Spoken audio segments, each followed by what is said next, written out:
Hi friends, this is my first video with specific focus on prelims.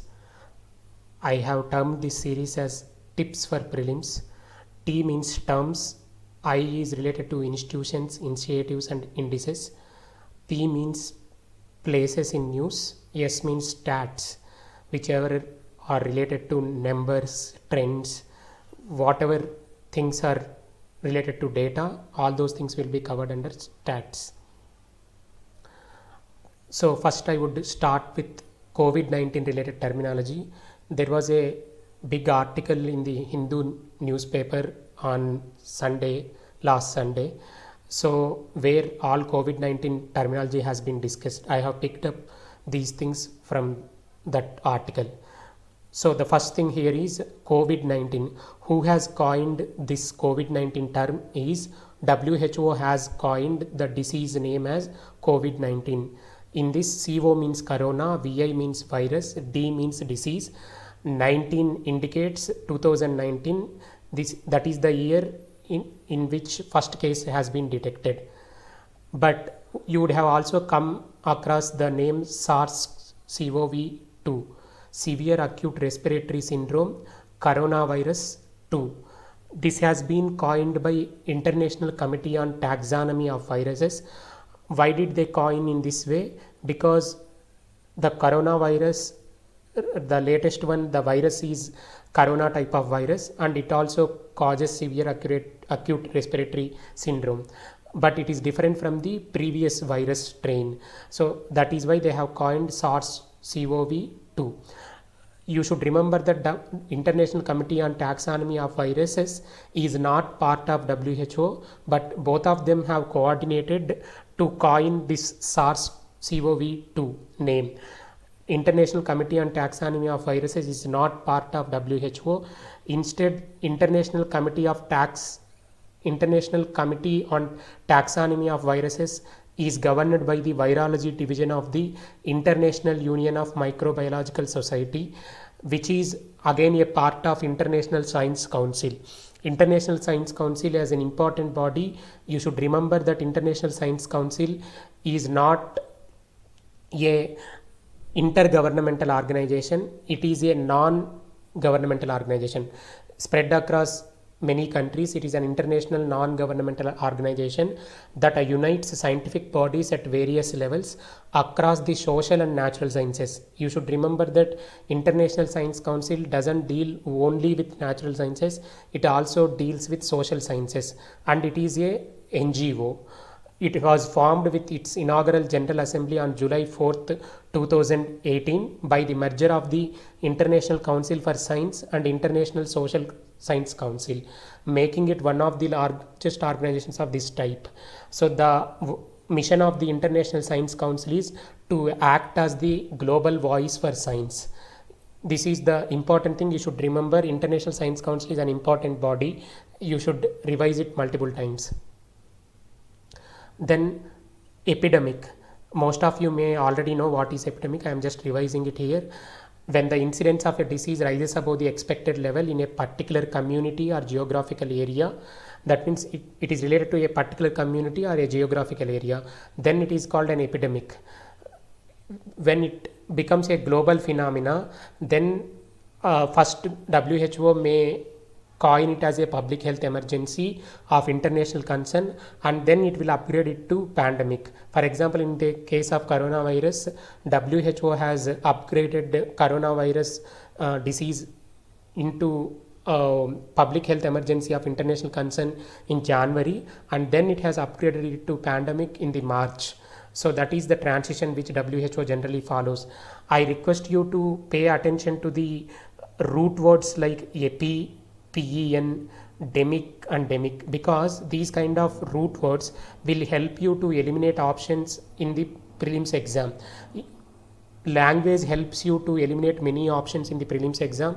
So whenever you see a term, try to correlate the term with the explanation of that term.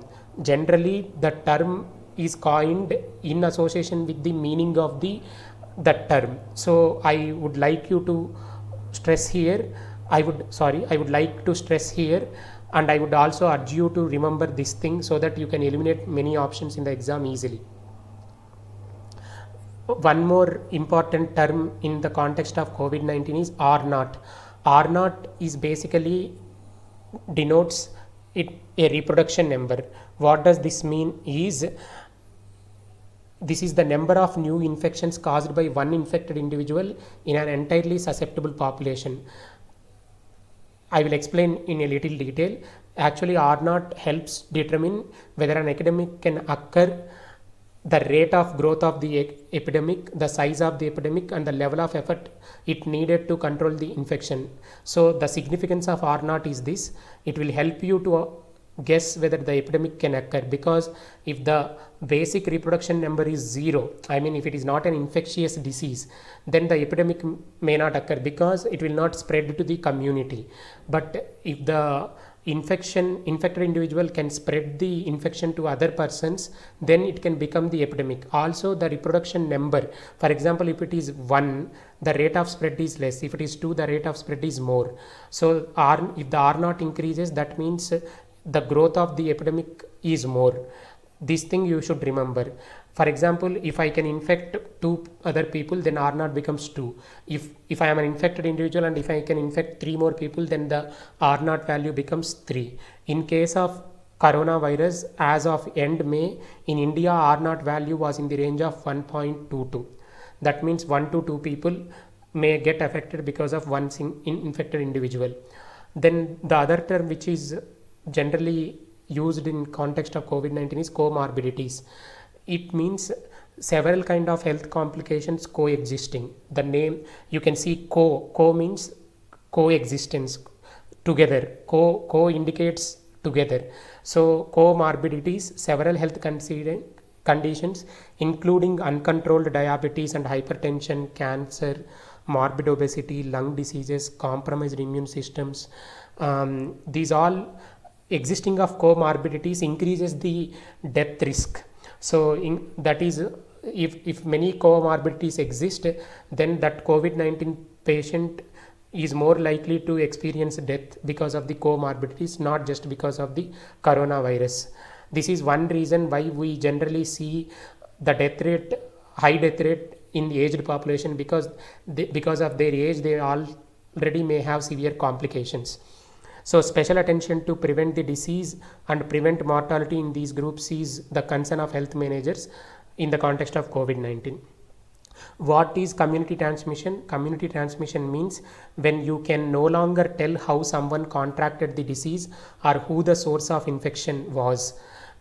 If you remember in the initial stages, when there were 3-4 cases or 5-6 cases, we could easily pinpoint that this person has come from so and so place, he returned from the foreign, so that is how he carried forward that coronavirus into India. So we could pinpointedly trace in the very initial stages, but as the months progressed, the coronavirus has entered into a stage of community transmission. Now you can exactly not point out, because there are so many infections, people without knowing that they have infection, they have moved here and there. That is how they have spread the infection. Such kind of transmission is called community transmission. You can no longer trace who the source of infection was. As numbers climb, this tracing becomes next to impossible. So these are the important terms related to COVID-19. Still there are many more terms which I will cover in the next video. So with that video, mostly COVID-19 terms will get covered. So I have already discussed about International Committee on Taxonomy of Viruses already. So the next institution in the context of COVID-19 which is important is Gavi. That is basically a vaccine alliance. It is a body formed out of public-private partnership. The founding partners are Bill and Melinda Gates Foundation, UNICEF, WHO and World Bank. These 4 bodies are the founding partners, and it is a public-private partnership. Its headquarters is in Geneva, Switzerland. Okay. Then the another institution which is frequently seen in news recently is Land Ports Authority of India. It is in the context of restricting the trade in the borders in the context of COVID-19. So only very recently the inter-border trade has resumed in India-Bangladesh border. In that context, the Land Ports Authority of India is in the news. Earlier also, Minister of State has inaugurated something in Land Ports of Authority of India. Even as part of that Land Ports of Authority of India, I think there was an anniversary during which Minister of State of Home Affairs has participated. So in that context, Land Ports Authority of India was in news. Land Ports Authority of India is a statutory body which was formed in 2010. It is under the administrative control of Department of Border Management, Ministry of Home Affairs. It has the power to develop, sanitize in the sense in terms of security, not in terms of just cleaning. It is in terms of the security sanitization. Power to develop, sanitize and manage the facilities for cross-border movement of passengers and goods. Not only goods, you have to remember passengers also. Passengers and goods at designated points along the international borders of India. They also manage the integrated check posts. Okay. The another institution in the context of COVID-19 is Drug Controller General of India. Drug Controller General of India is part of Central Drug Control and Safety Organization. Okay. It is National Drug Regulatory Authority under the Directorate General of Health Services. This body is under National Drug Regulatory. It is Drug Controller General of India is a National Drug Regulatory Authority under the Directorate General of Health Services, which is under Ministry of Health and Family Welfare.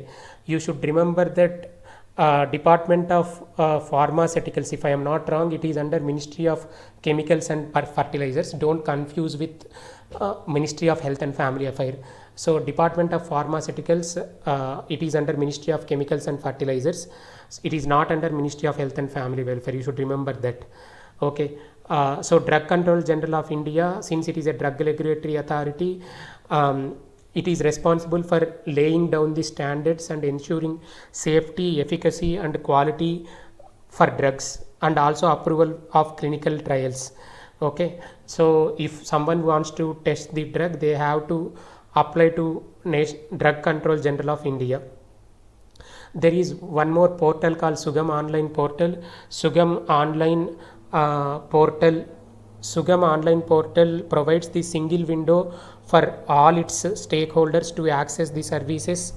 It is well integrated with eNivesh. For example, in the Sugam portal, you can directly apply for the approval of the clinical trial. It is well integrated with the eNivesh, which is the national portal to provide the project proponent or the entrepreneur with all requisite information under one umbrella, which will reduce delays in various regulatory processes. So eNivesh is related to entrepreneurs who want to get all the required information. It is integrated with the Sugam Online Portal because there can be entrepreneurs even in the pharmaceutical and drug sector. Okay. Okay, as I already told you, I means institutions, initiatives and indices. I have also included initiatives here. Recently, RBI has set up in Payment Infrastructure Development Fund, which is of 500 crore. But in this 500 crore, RBI contribution is only 250 crore. Remaining amount is contributed by card issuing banks and card networks. Purpose here is encourage the acquirers to deploy point of sale infrastructure in tier 3 and tier 6 centers and northeastern states. Currently we can see point of sale infrastructure across the towns and cities, but tier 3 and tier 6 centers, big villages, we cannot see them. So RBI wants to expand that into remotest corners. That is why this Payment Infrastructure Development Fund has been created. PIDF will be governed through an advisory council and it is managed and administered by the RBI. RBI will also contribute to yearly shortfalls if necessary. So in that 500 crore, I told that remaining 250 crore will be contributed by card issuing banks and card networks. But if it doesn't meet up to 500 crores, then RBI will step in and bridge that gap. Then the places which were in news is Hubei. Hubei is a province of Wuhan city, because we know Wuhan city is notorious now for the COVID-19 related transmission origins. So many people are suspecting that city is the origin place. So it is located in Hubei province in China. Gumli is recently in news related to archaeology. So Gumli's old name is Bhutam Balika. It is a capital city of Saindava Empire in Saurashtra region during the period around 700 to 900 AD. It was in news in the context of archaeological evidences. And Petropol is India's biggest land port. That means, as I just mentioned about Land Ports Authority of India, recently this Petropol integrated checkpost has been opened already to resume the trade between India and Bangladesh. You should remember it is the biggest land port. So passengers and goods will move across the border. And you all know that there is India-China border dispute with respect to LAC, line of actual control. There were 4 names we have been hearing repeatedly, that is Galwan Valley, Demchok, Pangong Tso and Nakula sector. So I could not find a map where all the 4 are located. So I have clubbed 3 maps and to show you the north to south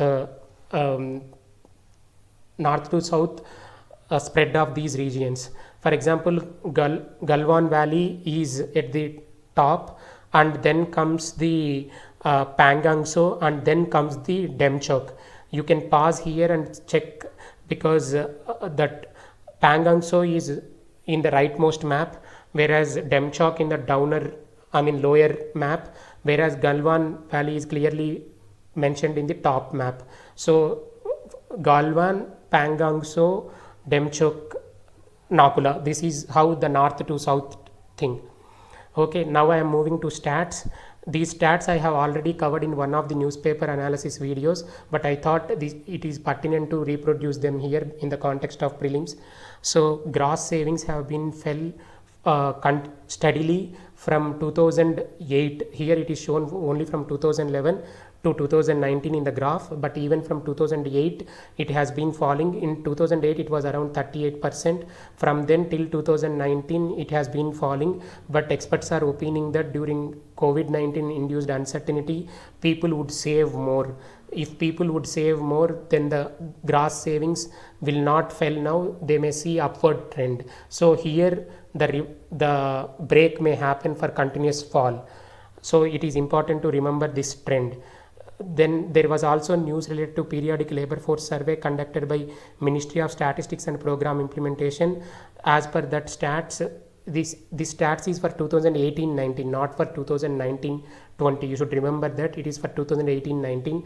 Unemployment rate improved from the 45-year high of 6.1% in 2017-18. So in 2017-18 the unemployment rate was very high. You should remember that 6.1%, 45 years.